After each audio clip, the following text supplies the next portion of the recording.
ሰላም ጤና ይስጥልን እንደምንላችኋል ከፋና ብሮድካስቲንግ ኮርፖሬት የምሳ ሰዓት የስፖርት የመረጃ ሰዓታችን ላይ እንገኛለን። ዘላለም ተፈሪና አባካል ዳንኤል ለሚቀጥሉት 25 ደቂቃዎች አብረናችሁ ቆይታ እናደርጋለን። ከሀገር ውስጥ የተጫዋቾች ወኪሎች ማህበር ተመስርቷል። ይህንን በተመለከተ የተወሰኑ ነጥቦችን እናነሳለን። የእንግሊዝ ፕሪሚየር ሊግ የስፔን ላ ሊጋ ጨዋታዎች አሉ። ከዛም ባለፈ ቪክቶር ኦሲሜሄን የአፍሪካ በፈረንሳይ ሊጋ እንደሚገኝ ምርጥ ተጫዋች ተብሎ ተመርጧል። ዣቪ ሄርናንዴዝ በቀጣይ ባርሴሎናን ለማሰልጠን ከፍተኛ እንቅስቃሴ ያደረገ መሆኑን ተናግሯል። ቀድሞ እድል አግኝቶ እንደነበረ የሚታወስ ነው። ሊቨርፑል ከ30 ዓመታት በኋላ ዋንጫ ማንሳቱን ተከትሎ የፕሪሚየር ሊጉን ዋንጫ ከፍተኛ የሆነ ደስታ በአንፊልድ አካባቢ መኖሩ ይታወቃል። ያው ከዛ በኋላ በንጋታው 10 ሰዎችን የአንፊልድ ፖሊስ የሊቨርፑል ፖሊስ አስሮ ነበር። ከዛ ጋር በተያያዘ ክሎፕ መልእክት አስተላልፈዋል። ሌሎችንም መረጃዎች እየተመለከትን ቆይታ እናደርጋለን። ከሀገር ውስጥ ጉዳያችን እንጀምር። የተጫዋቾች ወኪሎች ማህበር ተመስርቷል። እንግዲህ በቀጣይ ጊዜያቶች የተጫዋቾችን የውል በተመለከተ ከአንዱ ክለብ ወደ አንዱ ክለብ የሚያደርጉትን እንቅስቃሴ ያው የሚያስኬድ ማህበር እንደሆነ ይታወቃል። ወኪሎች በዋናነት ስራቸው ይሄ ነው። ከዛም ባለፈ ግን በተቀናጀ መልኩ ተጫዋቾች የውጭ እድል እንዲያገኙ የማድረግ ትልቁ ስራ ይሆናል ተብሏል። ኢትዮጵያውያን ተጫዋቾች በተለይም ደግሞ ከ2013 የደቡብ አፍሪካ የአፍሪካ ዋንጫ በኋላ የተወሰኑ ተጫዋቾች የውጭ እድል አግኝተው የተጫወቱ ይገኛሉ። እነ ሽመልስ በቀለ፣ መዲ ኩሪን የመሳሰሉ ተጫዋቾች በዛ ይገኛሉ። ከዛም በኋላ ነጋቶች ፓኖም ሌሎችም ተጫዋቾች እንደዚሁ እየሄዱ ተመልሰዋልና በቀጣይነት ግን ይሄ ውጤታማ እንዲሆንና ወደ ውጭ ሀገር ሄደው የሚጫወቱበት እድል አሁን ካለው በሰፋ መልኩ እንዲሆን በማሰብ የተጫዋቾች ወኪሎች ማህበር ከዚህ በኋላ የተጠናከረ ስራ ይሰራል የሚል መረጃ ፕሬዝዳንቱ ስለሺ ተናግሯል። ያው እንዳነሳው ዞላ ከዚህ ማስቀድሞ ይጠበቅ ነበረ። ተጫዋቾች ይሄ በውጭ ሀገርም እንደምንመለከተው በርካታ የነሱን ጉዳዮች የሚያስፈጽሙላቸው ወኪሎቻቸው እንደሆኑ ይታወቃልና ይሄንን ስራ ለመስራት ወኪሎች እንደሚያስፈልጓቸው ሲነሳ ነበረ። ከዛም በዛም መሰረት ደግሞ የኢትዮጵያ እግር ኳስ ፌዴሬሽን እውቅና የሰጣቸው ከ30 የሚበልጡ ወኪሎች እንደነበሩ የሚታወቅ ነው።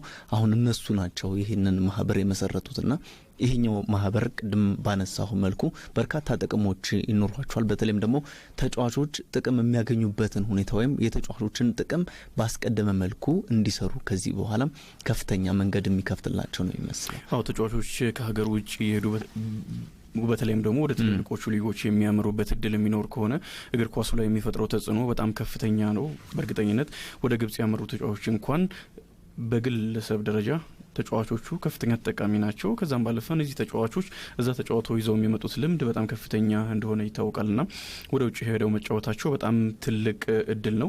ነገር ግን ደግሞ በሀገር ውስጥ ያለውን እግር ኳስ የወኪሎቹ ድርሻ ነው እያልን ሳይሆን ማሳደግ ያስፈልጋል። በዋናነት መስራት ያለብን የሀገር ውስጥ እግር ኳስን በማሳደግ ላይ ነው ጥረት ማድረግ የሚገባው። የውጭ እድሎች ሲመጡ ግን ብዙ ልምዶች ከውጭ ስለሚገኙ ተጫዋቾችንም በግል ተጠቃሚ ስለሚያደርጉ እግር ኳሱንም በአጠቃላይ የማሳደግ እድል ከፍ ስለሚያደርግ ይሄ በጣም አስፈላጊ ነው። ነገር ግን በሀገር ውስጥ ደግሞ በተደጋጋሚ ሲነገር እንደሰማ ነው ያው ፕሮፌሽናል የሚለውን ሀሳብ ከሀገር መውጣት በሚል በመተርጎም አላስፈላጊ ትርጉም በመስጠት በሀገር ውስጥ ያለውን እግር ኳስ ፕሮፌሽናሎች የሚጫወቱበት ሊግ እንዳልሆነ በማሰብ የሚገባውን ያክል አክብሮት ያለ መስጠት ነገር ከዚህ በፊትም ተመልክተናልና የሀገራችንንም እግር ኳስ በዛ ደረጃ ማሳደግ ይገባል፣ ከፍ ማድረግ ይገባል። ባለሙያዎች ናቸው፣ ፕሮፌሽናልስ ናቸው በሀገሪቱ ሊጎች የተጫወቱ የሚገኙት። በጣም ከፍተኛ ከሀገሪቱ ኢኮኖሚ አንጻር በሀገሪቱ ያሉ ሰራተኞች ባለሙያዎች ከሚከፈላቸው ክፍያ በጣም ከፍተኛውን ክፍያ የሚያገኙ ተጫዋቾች ናቸውና በሀገር ውስጥም ለሚደረጉ ጨዋታዎች ከፍተኛ ትኩረት በመስጠት ሙያው ለሚጠይቀው ብቃት በዛ ደረጃ መገኘት አስፈላጊ ነውና ራስን በዛ ደረጃ ማብቃት ያስፈልጋል። እንደዚህ ደግሞ ወኪሎች ከሀገር ውጪ ከኢትዮጵያ በተሻሉ ሊጎች እንዲጫወቱ የሚያደርጉበትን እድል ሲፈጥሩላቸው ደግሞ እዛ ሄደው መጫወት በጣም ትልቅ እድል ነውና ይሄንን ማድረግ መጀመራቸው ወይ ለመጀመር መዛጀታቸው ከዚህ በፊትም የተወሰኑ ተጫዋቾች በዚሁ መልኩ ወጥተዋልና በጣም ጥሩ ነው ለማለት ነው። ያው እዚሁ ጉዳይ ላይ ግን በተለይም በኢትዮጵያ ያሉ ተጫዋቾችን መብት በዋነኝነት ያስጠበቀው ወይም እንዲከበር እያደረገ የሚገኘው ከዚህ አስቀድሞ የምናውቀው የኢትዮጵያ እግር ኳስ ተጫዋቾች ማህበር እንደሆነ ይታወቃል። እንደውም ከጥቂት ጊዜያት በፊት በሊጉ ያው ብዙ ክለቦች የገንዘብ ችግር እንዳለባቸው ሲነሳ ነበርና በዛ ምክንያት ለተጫዋቾቻቸው ደሞዝ መክፈል እንደማይችሉ ሲነሳ ስንሰማ ነበር። ያን ነገር ላደረጉ ክለቦች ጭምር ምስጋና ሲያደርስ እንደነበረ የሚታወቅ ነው የኢትዮጵያ እግር ኳስ ተጫዋቾች ማህበር። አሁን ወኪሎች ምን ያክል ለተጫዋቾች ተጽዕኖ እንደሚፈጥሩ የነ ፖል ፖግባ ወኪል ሚኖ ራዮላን ተመልክተናል። ከዛ ውጪ እነ ጆርጌ ሜንዴስ የክርስቲያኖ ሮናልዶ የነ ጆሴ ሞሪኒዮ የትልልቅ ተጫዋቾች ወኪል እንደውም ሱፐር ኤጀንት ተብለው ቅጽል ስም ሁሉ እስከ ማግኘት ደርሷልና እነዚህ ደግሞ በተለይ አሁን ፖል ፖግባ ወደ ሪያል ማድሪድ የሚያደርገውን ዙር ለማስፈጸም በምን ያክል ርቀት የተጓዘ እንደሆነ ሚኖ ራዮላ እየተመለከተ ነውና ብዙ ስራዎችን ወኪሎች ወይም ደግሞ ተጫዋቾች ትኩረታቸው ሜዳ ላይ ነው የሚሆነው። ከዛም ውጪ ከሜዳው ውጪ ያሉትን ስራዎቻቸው ቢዝነሶቻቸውን ደግሞ ብዙ ነገር ራን የሚያረቁላቸው እነዚህ ወኪሎች እንደሆኑ ይታወቃል። አሁን ወደ ትክክለኛው መስመር እየመጣ ነው ማለት ይቻላል። በዓለም አቀፍም ደረጃ ከወኪሎች ጋር በተያያዘ ብዙ ችግሮች እንዳሉ ይታወቃል።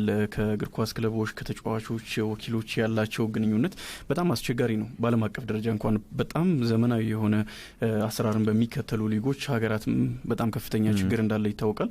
ይሄ ደግሞ እግር ኳሱ ደካማ በሆነበት ሀገር ወደዛ አይነት በጣም አስቸጋሪ ሁኔታ ውስጥ እንዳንገባ መጠንቀቅ በጣም አስፈላጊ ነው።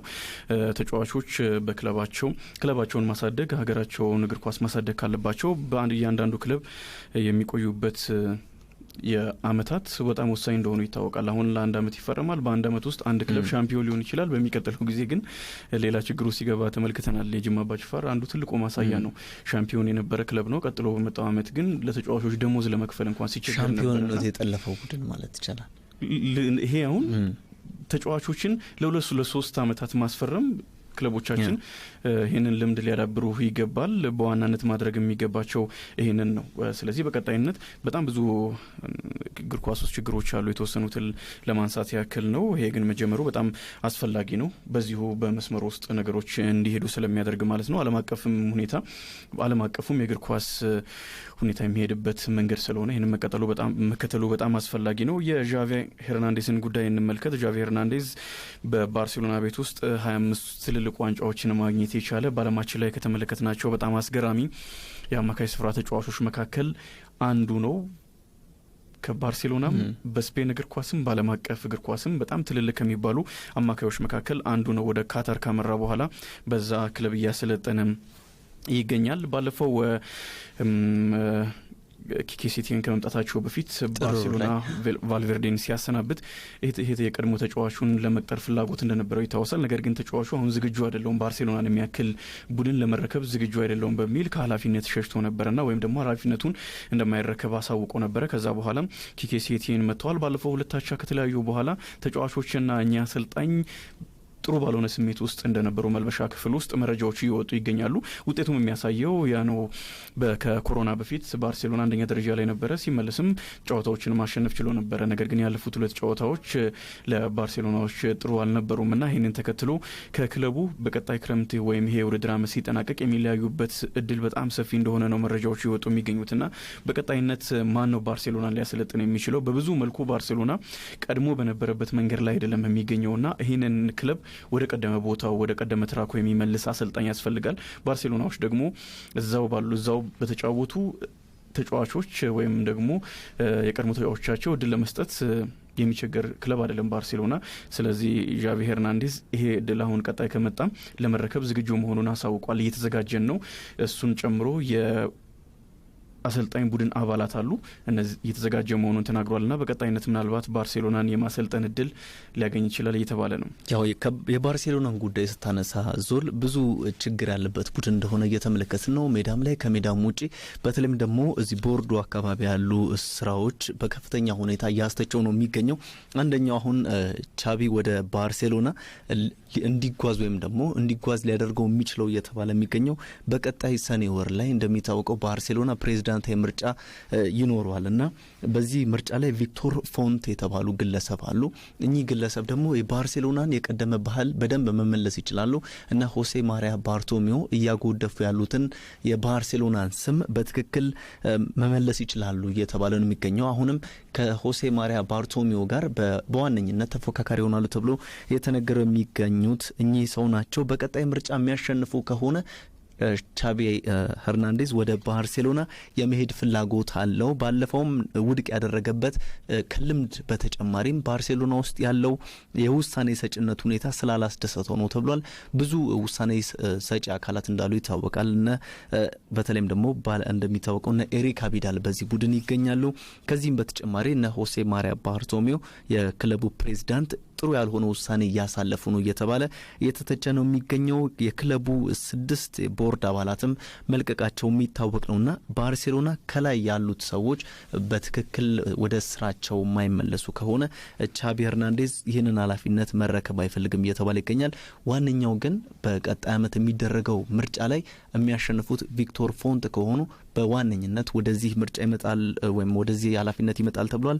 ፒዮል የቀድሞ የባርሴሎና ፕሬዚዳንት ሁዋን ጋስፓርተን በተመሳሳይ ለቪክቶር ፎንት የቀድሞ የባርሴሎናን ግርማ ሞገስ መመለስ የሚችል ሰው ነው ይህንን ኃላፊነት ቢያገኝ እየተባለ ይገኛል። እንደሚታወቀው የቀድሞ የቡድን አጋሩ ሁዋን አንቶኒዮ ፒዚም በተመሳሳይ ቻቢ ሄርናንዴዝ የባርሴሎናን ኃላፊነት ይፈልጋል፣ ነገር ግን በባርሴሎና አሁን እየተሄደበት መንገድ ደስተኛ ስላላደረገ ወይም ስለማያምንበትና ሙሉ ውሳኔ መስጠቱን ለሱ እንዲሰጡት ይፈልጋል። ያ ነገር የሚሆን ከሆነ ብቻ ወደ ባርሴሎና ሊመጣ ይችላል እየተባለ ነው። እሱና እንደዚሁም የአሰልጣኝ ቡድን አባላቱ ግን ለዚህ ኃላፊነት ዝግጁ እንደሆኑ እየተነገረ ነው የሚገኘው። ምናልባት ያለፉት ዓመታት የዝውውር ጉዳዮችም ባርሴሎናን ምን ያህል ችግር ውስጥ እንደከተቱት እየተመለከተን እንገኛለን።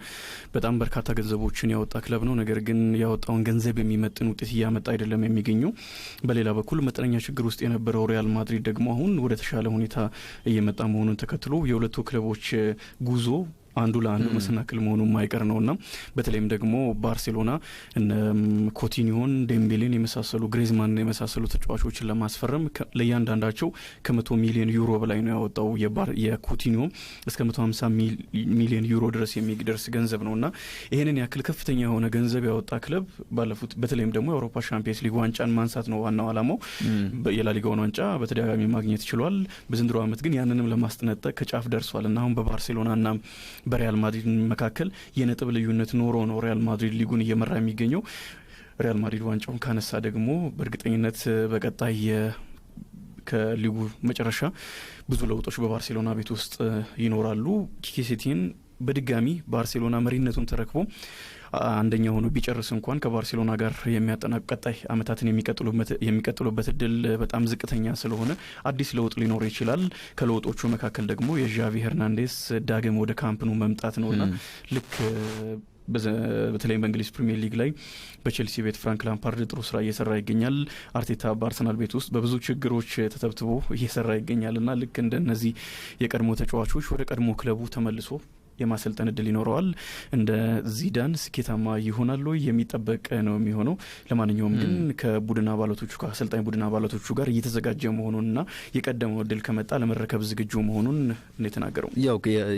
ያው ባርሴሎና ቤት ችግር አለ ማለት ወይም ደግሞ አንደኛው ቡድን ከሪያል ማድሪድ ወይ ከባርሴሎና የአንዱ ቤት ጥሩ ንፋስ የሚነፍስ ከሆነ ሌላኛው ጋር ችግር እንዳለ ወይም ደግሞ ከችግር ጋር ይያዛል። በተለይም ቀጥተኛ ተጽዕኖ ከውጤት ጋር የተገናኘ ነው። እንዳነሳው ባርሴሎና በተደጋጋሚ ነጥቦችን እየጣለ እንደሆነ ተመልክተናል። በሴልታ ቪጎ ጨዋታ በብዙ መስፈርቶች ባርሴሎና ወርዶ ተመልክተናል። እንደውም ሊሸነፍ የሚችልበትም እድል ኖሊቶ አምክኖት ነው እንጂ መጨረሻ ብዙ ሙከራዎች ተደርጎበት እንደነበር የሚታወቅ ነው። እንዳነሳው ግን ባርሴሎና ስር ነቀል ለውጥ ያስፈልገዋል እየተባለ ይገኛል። ያለ ሊዮኔል ሜሲ ክለቡ ምንም ማድረግ አይችልም። ሜዳ ላይ ሜሲ ያለ ከሜዳው ውጭው ሜሲ ሌሎች ስራዎችን ስለማይሰራ ሜዳ ላይ ብቻ ያለው ላይ ነው ትኩረት የሚያደርገውና በአጠቃላይ በቦርዱም ደስተኛ ለመሆኑን ኤሪክ አቢዳልን በግልጽ ሲተች እንደነበረ የሚታወቅ ነው። ያ ደግሞ ሜሲ ተናገረ ማለት ክለቡ ላይ ያለው ችግር ስር ሰዷል ማለት ነው እያስባለ ነው። እንመለሳለን። መልእክቶችን አድምጠን እንመለስ። የቪክቶር ኦሲሜሄንን ጉዳይ እንመለከታለን። በአሁኑ ሰዓት በጣም ጥሩ ከሚባሉ አፍሪካውያን ተጫዋቾች መካከል አንዱ ነው። የፔፔን ቦታ ተክቶ በሌላ አስገራሚ ውድድር ዓመትን ያሳለፈ ተጫዋች ነው። ስለዚህ ተጫዋች እንዲሁም ደግሞ ሌሎች አጫጭር